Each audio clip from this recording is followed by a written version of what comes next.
સુરતની સુમુલ ડેરી હવે વિવાદમાં આવી છે। સમાચાર સુરતથી મળી રહ્યા છે। આપને જણાવી દઈએ, સુરતની સુમુલ ડેરી વિવાદમાં આવી છે અને મહુવા શુગર મિલ વિવાદમાં આવી છે। સમાચાર આપને જણાવી દઈએ, જ્યારે સુમુલે ખોટી રીતે મહુવા શુગરમાંથી મોલાસીસ ખરીદ્યાનો આક્ષેપ કરવામાં આવી રહ્યો છે। આપને જણાવી દઈએ, મહુવા શુગર ફેક્ટરીમાંથી સુમુલે 10 કરોડના મોલાસીસ ખરીદ્યા હોવાની વાત પણ સામે આવી રહી છે।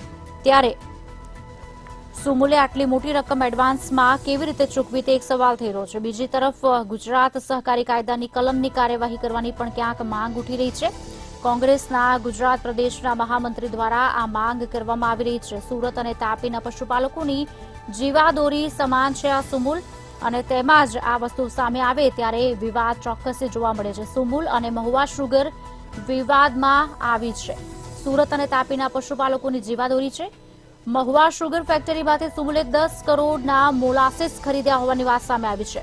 10,000 ટન મોલાસીસ એક સાથે ચૂકવવાની સુમુલની કેપેસિટી પણ નથી, ત્યારે સુમુલે આટલી મોટી રકમ એડવાન્સમાં કેવી રીતે ચૂકવી હશે તે સવાલ છે।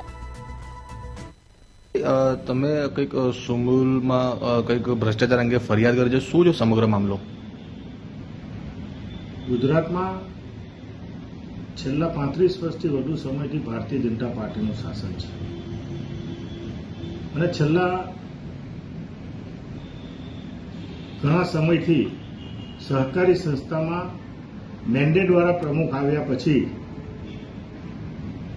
આખુતશાહી કોઈપણ જાતના નીતિ નિયમોનું પાલન ન કરવું અને પોતાના સ્વાર્થ માટે કોઈપણ પ્રકારના નિર્ણય કરવા એ પરિસ્થિતિનું દરેક સહકારી સંસ્થામાં નિર્માણ થયું છે। આના કારણે સહકારી માળખું નબળું પડ્યું છે। સુરત જિલ્લાની અને તાપી જિલ્લાની લગભગ 2.5 લાખ પશુપાલકો ધરાવતી સુમુલ ડેરીમાં હાલમાં સુમુલ ડેરીના 9 ડિરેક્ટરશ્રીએ લેખિતમાં કોઈપણ જાતના ઠરાવ કર્યા વિના 10 કરોડ રૂપિયા એડવાન્સ મહુવા શુગર ફેક્ટરીને આપવામાં આવ્યા, એનો લેખિત વિરોધ કરવામાં આવ્યો।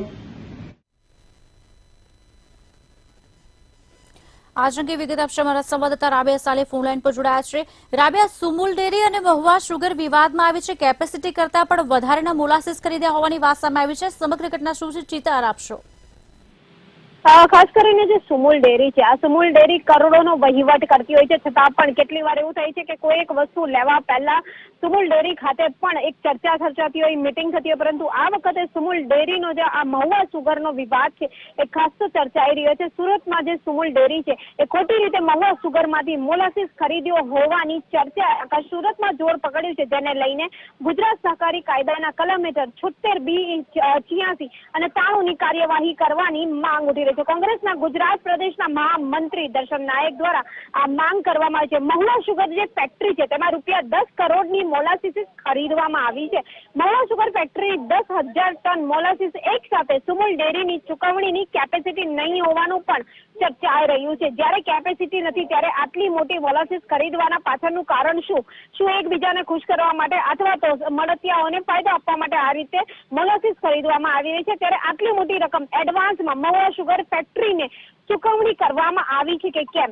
સાથે જ આ તમામ મુદ્દાઓને લઈને સુરત શહેર કોંગ્રેસના જે ગુજરાત પ્રદેશના મહામંત્રી છે તેમના દ્વારા કેટલીક કલમો લગાડવાની કાર્યવાહી કરવાની માંગ ઉઠી છે। સુરત અને તાપી જિલ્લાના ગરીબ અને આદિવાસી સમાજના 2 લાખ કરતા વધુ પશુપાલકોની જીવાદોરી સમાન આ સુમુલ છે, અને આ સુમુલ જો વિવાદમાં આવી રહી છે અથવા આ સુમુલની અંદર આ રીતે જે મોલાસીસ ખરીદવામાં આવી રહી છે અને જો એની ચૂકવણી પાછળ કોઈ સંજોગોમાં કોઈ સમસ્યા ઊભી થાય તો ચોક્કસથી આ જે પશુપાલકો છે એમણે અટવાવાનો વારો આવશે। હજારો લાખો જે ગરીબો છે એ ખોરવાઈ જશે, ત્યારે તમામની રોજીરોટીની ઉપર એક સવાલ ઉઠશે। ત્યારે મહુવા શુગર ફેક્ટરીમાંથી રૂપિયા 10 કરોડની જે મોલાસીસ ખરીદાઈ છે તેને ગુજરાત સહકારી કાયદાની કલમ હેઠળ કાર્યવાહી કરવાની કોંગ્રેસના ગુજરાત પ્રદેશના મહામંત્રી દ્વારા માંગ ઉઠી છે।